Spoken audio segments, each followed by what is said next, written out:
Hello, this is Elaine Sugar, award-winning children's program facilitator and overall supporter of children's dreams.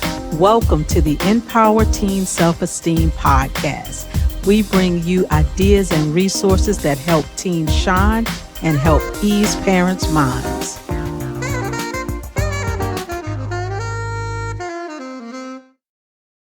Hi, everyone, and welcome to the news episode of Empower Teen Self-Esteem. I am Elena Perella. I'm a personal coach, founder of Sentido Life Coaching, and today I am filling in for Elaine Sugar. Our guest of today is Soliél Lindsey. Hi, Soliél. Hi, Elena. Did I say it right? Yes. Okay. Perfect. Hi, how are you? Good. Welcome. Thank you. Thank you. Welcome. So tell us about yourself. Well, I am a 31-year-old woman. I live in the United States in Richmond, Virginia, and I am the business owner of Soul Rise Essentials. So it's an e-commerce business, but we offer affirmation apparel, similar to what I'm wearing now, accessories and jewelry. So hats, t-shirts, necklaces for the entire family. So for adults and for children. And our tagline is we make affirmation apparel for resilient humans on the go. So men, women, boys and girls, everybody in between. And our goal is just to empower you to thrive. So whether you've been through some things in life, whether that may be trauma, that may be grief, whatever that may be, any obstacle that you've had to go through and that you've either overcome or you're working to overcome. The Soul Tribe family is what I call my supporters and everybody in our community. It's a global community. What we do is we empower you to thrive. So we come together and we try to get over those things together. And my business has a really big focus on mental health. And it took a lot for me to get here. So I use my personal journey and story and things that I've acquired along the way, the tips and tactics that I've used. And I kind of integrate that in my business and use my business as a platform to inspire other people. You know, whatever it is you're going through, we have that community so you never feel like you're alone.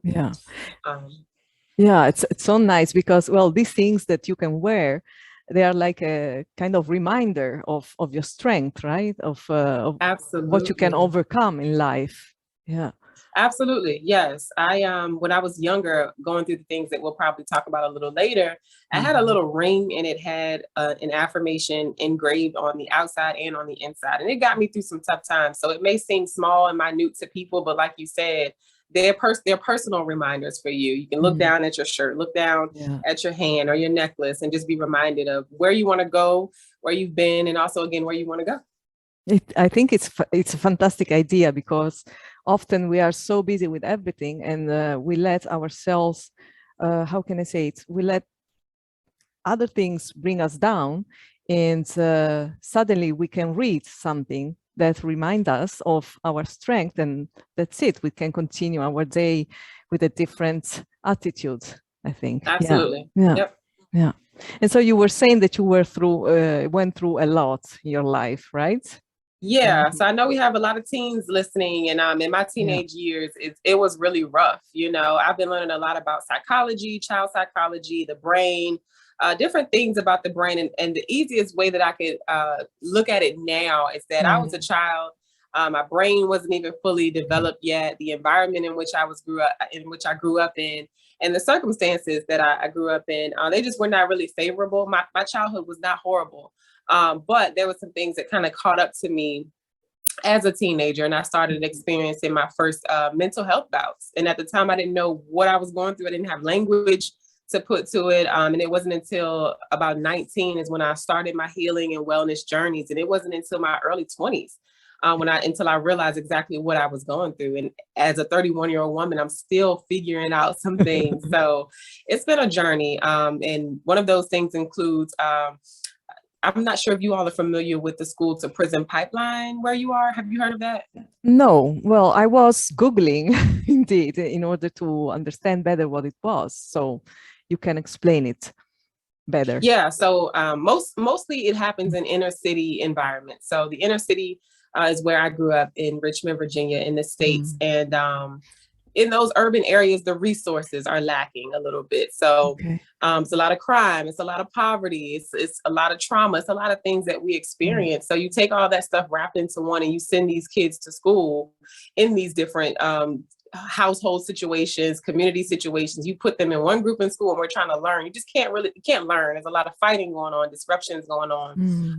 And because of that, there is a higher police presence on the campus. So we had security guards, we had police officers as well. We walked through metal detectors at school. So it just was not an environment conducive to learning.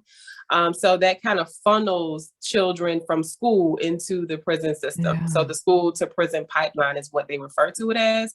And unfortunately, I got caught up in that system. And I was actually at school. I had gotten into a fight after returning to school from an alternative school. It was my first day back at school from an alternative school. And I had spent almost 2 years there. It was supposed to just be 9 weeks that I went to this school to get my act together and go back to school. But I ended up staying there for about 2 years.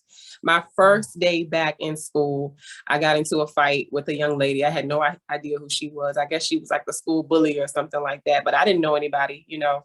I knew some people, but, you know, a lot of things had changed in those 2 years that I was out of my home school. And I thought that a security guard broke up the fight, but it was actually a police officer, a couple of them. And as we're, you know, in the altercation, I'm on top of her and there's a police officer, which I didn't know who this was at the time. They were trying to get me off of the young lady. And, you know, it just felt like a lot of people were on top of me. I'm a small person. I was probably like 100 pounds in high school. And I, you know, just wasn't in my rational mind. And I started kicking back because I wanted this person to get off of me, even though they were trying to get me off of her. So it was just not a good situation on all accounts. But I kicked back and I kicked the police officer and I went to jail for assault on a police officer. And I use the term jail loosely because it was actually a juvenile detention center, which is the equivalent of jail for a minor, someone under 18. And luckily for me, I was a few months shy of turning 18. So had that incident happen elsewhere or later, I would have been going to jail. So that was an event that actually really changed my life because I spent 3 days in jail. My mom had the opportunity to say, okay, I can take her home, but she wanted to teach me a lesson and I got the lesson. So I stayed there for a couple of days. It was not a good experience and it changed my life because I really realized in that moment how much I value my freedom and my autonomy. And that was taken away from me. So not a good situation, but it actually helped turn my life around. Yeah. And was that the moment, because you said that you were 19 years old when you awoke and realized that you could change direction of your life? Was that the moment or? The moment was actually when I was in jail, because I couldn't believe that I couldn't do what I wanted to do when I wanted to do it. I couldn't believe I couldn't see my friends and my family. So like you said, it was an awakening for me. Of course, I was still getting in trouble afterwards because, you know, just again, your brain's not fully developed. You're a child. You don't really understand true consequences of your actions, even though I just had a major consequence of my actions. But, you know, you just don't get it. There's some things that you just won't get until you get it. And that moment for me, when you're asking about when I was 19, I started having some health issues. And it really started me looking down a path of more natural alternatives and more healthier ways of living. So that's when I really started digging more into not just the physical ailments that I was dealing with in the physical aspect, but like the mental and the spiritual aspect. So that truly was like the turning point, if you will, when I turned 19. Oh, that was fantastic, I think, because you set up yourself on the right path, and finally, little by little, you began to realize everything. And also about anger. What about anger? Yes. I had a lot of anger, very feisty. I'm an Aries, so that's a fire sign, lots of fire, lots of passion. And I always tell people I'm passionate regardless. I'm passionate about things that I love, things that I don't love, you know. What you see is what you get. So the things that I experienced early on, even before the juvenile detention center stay, I had to go through, I went through some abandonment issues. My mom and I the year 17 was just not a good year for me. I actually got kicked out of my mom's house. She kicked me out.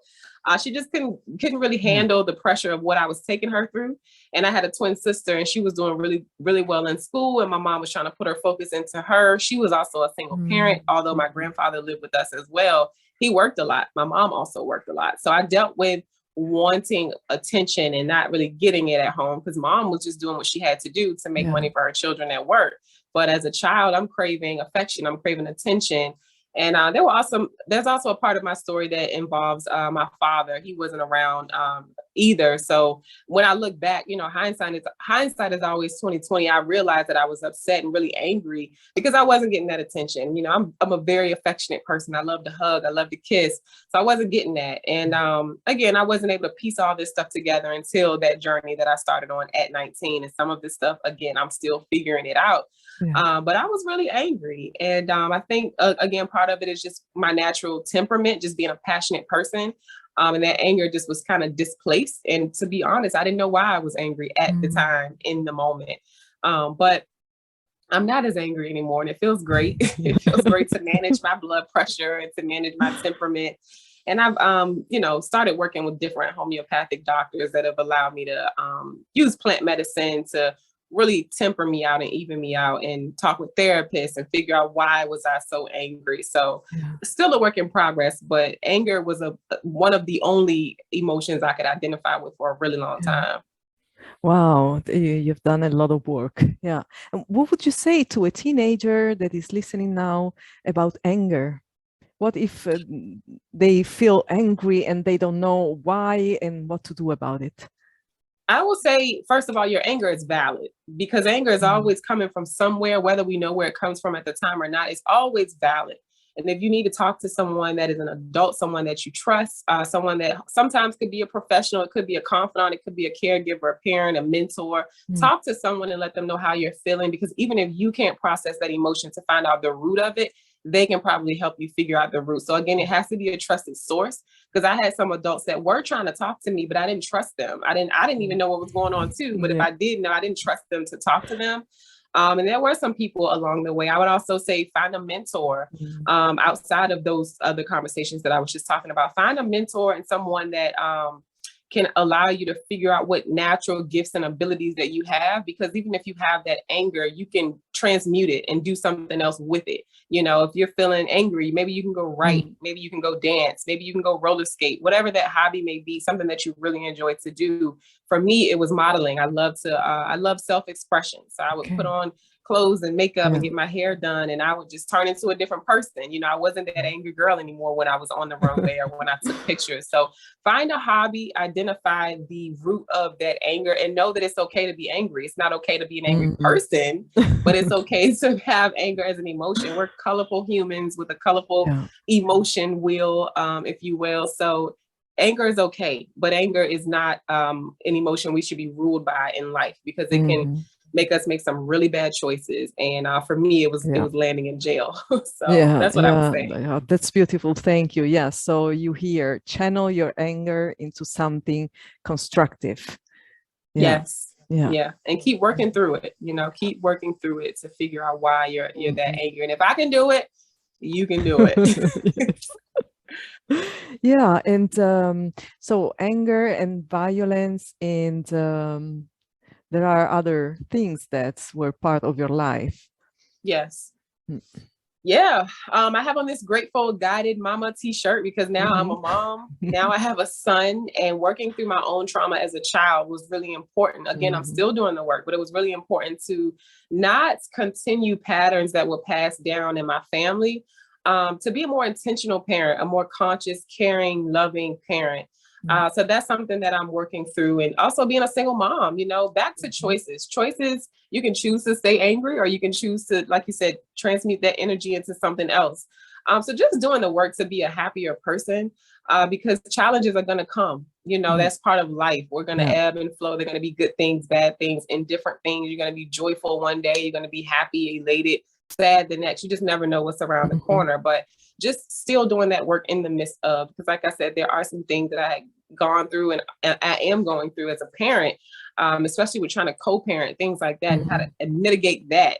It's just important for me to always learn to self-regulate and regulate my emotions. That has been something so big for me. And every single day I'm waking up choosing to consciously you know, be mindful of my actions and how I'm responding. Am I just responding on autopilot, Or am I really taking some deep breaths to process, okay, why do you feel this way? If you feel this way, make sure you don't do something that is based on a temporary emotion. Yeah. So again, life is not perfect, but you just have to continue on that journey in order to be a better person. So that's where I'm at now. So, we had the abandonment issues with being kicked out of the home because of my attitude. Mom just didn't really know or how to process what I was going through. She had to go to work, so she had her own issues and trying to make money for her children.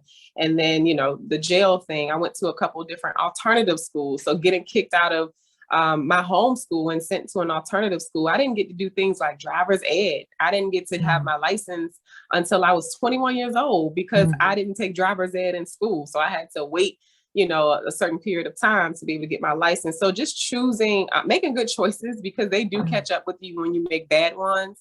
And what else after the jail thing, the alternative schools? I think that would be pretty much everything that I would like to share in terms of the trials, because there have definitely been some other things. I don't know if we have enough time, but I think the important part is that I'm managing. Yeah. I'm managing through everything. Yeah. And thank you, because these are great tips for parents who had a difficult childhood and they are struggling. So there is a way to not let your difficult past influence in a negative way your present and your parenting, of course. Yes. Yeah, you can break the chain so that your children won't repeat generational pains. Absolutely. Right? Absolutely. Yeah. That work is so rewarding. Like I look at my son and I see how happy he is, his disposition, and just how joyful, how smart he is. And I understand and I know, and I take the credit, along with his father as well, but he's with mom most of the time. So I take the credit in being intentional about what I pour into my son. So like you were saying, we come from this pathology, but we don't have to let that rule how we parent our children, breaking that chain and setting a new standard for what you want your family and your life to look like. So you can be angry and not angry. You can come from a parent's or a household that wasn't as loving, and then create a home that has love. So we have the choices and we have the power. And just like my shirt says, staying grateful and staying guided. So gratefulness has been the key to all of this for me. Even when those days are tough, what am I thankful for today? Staying grateful for just the journey and learning lessons through the journey. And also just being guided, staying intact with your spirituality and what it is that you believe in, and understanding that you're protected and it's going to be okay, whether it's a good day or a tough day. Yeah, but let's say that, how can teenagers, for example, protect themselves from the peer pressure? Let's say that, oh my goodness, as a teenager, you really feel that it's not the right way and you would like to do something about it, but you have your peers that's... Yes, it's so tough. I went through that. So a lot of the trouble that I got into in school before I got expelled and things like that, it was actually because I was with the wrong crowd. So first I would say, just to figure out who you are as an individual outside of your friends, what things do you naturally enjoy? What are you good at on your own without your friends? And some people may say, well, I don't have that. So you may have to take a little bit more time to figure out what that looks like, but be intentional about figuring out what that looks like. And it's okay to stand out. If I could tell my younger self anything, I would say, go to school, worry about your books. Don't worry about trying to be cool. You're not like those people. And if you don't have, a clique of friends that you feel that you identify with, sometimes it's okay to be by yourself because you stay out of trouble like that. I would have stayed out of a lot of trouble had I been okay with being by myself and figuring out, who I was. And then also having the courage to make new friends outside of what your norm is, outside of what the group of people that you think you're supposed to hang out with. It's okay to go into different social circles in school and figure out, okay, I like this group better. Actually, I'm out of trouble when I hang out with these people. So just being mindful of who you're hanging out with, because the company that you keep will influence your mind, and it will influence the decisions that you make. So that's what I would say, just being strong enough in your individuality and remembering that moral compass, that your parents are teaching you at home. And also what you feel in your heart. Kids know right from wrong, I feel innately. When you're doing something right or wrong. So even if your group of friends is going this way and you feel something's not right. Because I had a lot of moments like that as a child when I knew what was happening was not right and I did it anyway. Yeah. So just listening to that internal compass and remembering what your parents tell you to stay out of trouble, because things can happen really fast and consequences, you don't think about them when you're making choices, but man, they come back to haunt you. I'm telling you. So just take it from me. There were some things in my life that I had to wait to enjoy to do, or some things that I just didn't even get to enjoy and do. Like I didn't get to go to prom. I was not in school. I got kicked out of school. I don't have photos to look back and to show my children how pretty I was at prom, or talk to them about how much fun I had, or things that I did after or before prom. So those are things that I missed out on. I will never be able to talk to my son about things like that. So just being conscious about the decisions that you're making. I know at that age, it seems hard. You don't want to kind of go against the grain, but as a teenager, you have your own autonomy, which means you can make your own choices. And if something doesn't feel right, you don't feel safe, you can get out of that situation, and just be brave enough to do so. Yeah. So no matter how difficult it seems, you can make a different choice, even if you suffer from the pressure of your peers. You can make a choice. Yeah. And how to deal with loneliness then, because if you don't go with the flow, then you will feel quite lonely, or not? Yeah, you will. You definitely will feel like that, because when I decided to stop hanging out with the crowd I was hanging out with, I was a little lonely. And then at that point I realized, there are other people out here in this world that I can be friends with. And actually, when I started to model, I met a whole new world of people.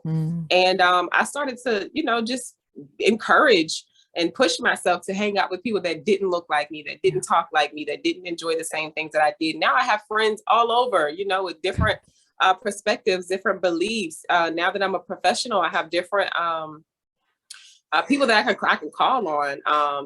Just different opportunities have been able to come my way because I didn't allow myself to stay with this one group of people. So be brave in knowing that there'll be some awesome opportunities that may come your way and great friends if you just step outside of the norm, and be okay with that loneliness for a little bit, but also build your confidence up enough to say, you know what, that person looks cool. Let me go up to them and talk to them and have a conversation with them. So be comfortable with that feeling of being lonely, and just use that feeling to say, I can't do this. I need friends. So let me go talk to somebody else, or be open to when people want to have a conversation with you. So just be open, Yeah. Oh, I love this, because you can stay for a little while with yourself, lonely, feel the loneliness, embrace it. It's a good moment that actually will lead you to be with a totally different group of people. Yeah, more aligned, safe, and people with who you can grow,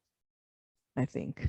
And you also, if you're uncomfortable for a long amount of time, for a great amount of time, it pushes you to do something different. So if you're feeling lonely and that feels uncomfortable, one day you're going to be like, I got to change this, so that discomfort actually leads you to do something to change it, to feel better. Yeah, it's true. Yeah.